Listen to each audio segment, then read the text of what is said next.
Hi, I'm Michelle Roberts, and I'm the Business Development Manager for the Israel Tourist Office in London. The timing couldn't have been more poetic and beautiful. Yesterday. So, Israel has finally opened for individual tourists. Okay, now there are still a few restrictions, as in they will only let in double vaccinated people, and if it's been more than 6 months since your last shot, you're going to have a booster. However, international travel started. We are excited and very looking forward to welcoming real tourists back in Israel. So they have actually taken advantage of the fact that there hasn't been tourists there. Okay? Now, funny enough said, domestic tourism has been crazy. They've had a lot of Israelis actually start to go around. But because there's been less international, they've been able to work on infrastructure for things like the Old City. Now, the Old City is, obviously, it's an old city. It's thousands of years old.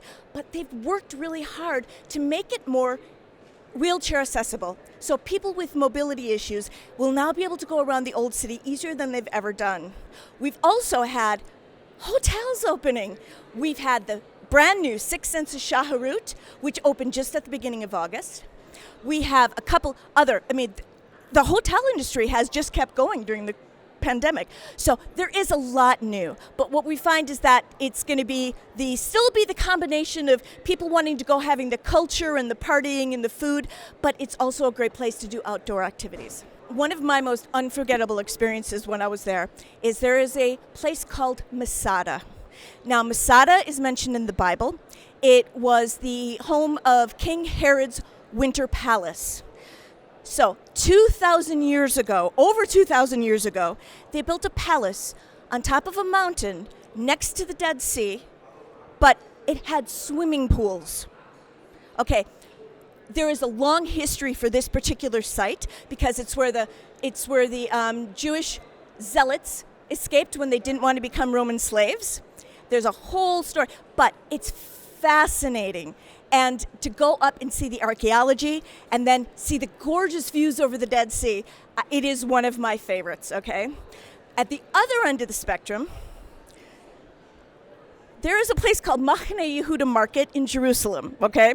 During the day, it is all, spices and foods, and it is a regular working market that the local Israelis use all the time.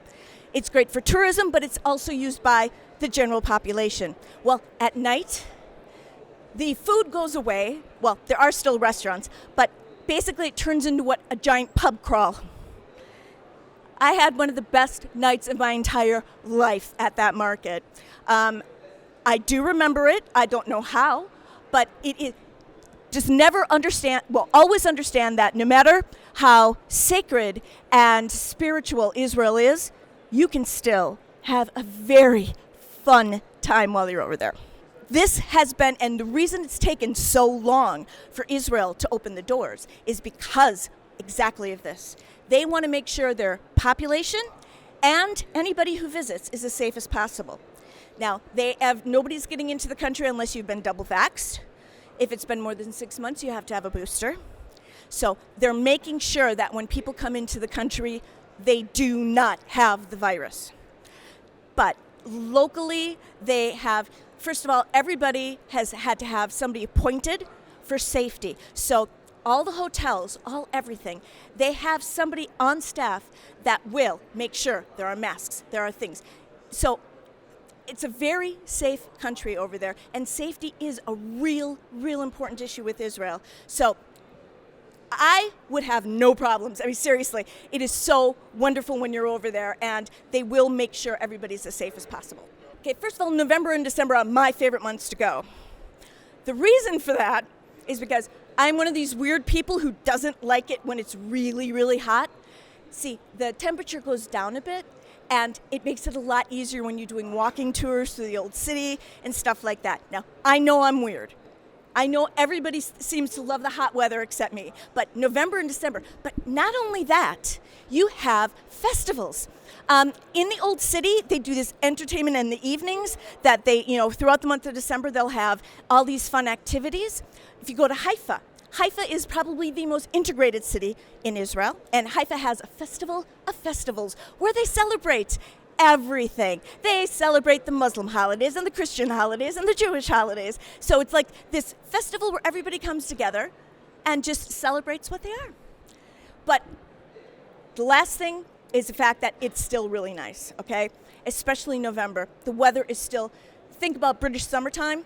It's kind of still like British summertime in November, so the weather is always great.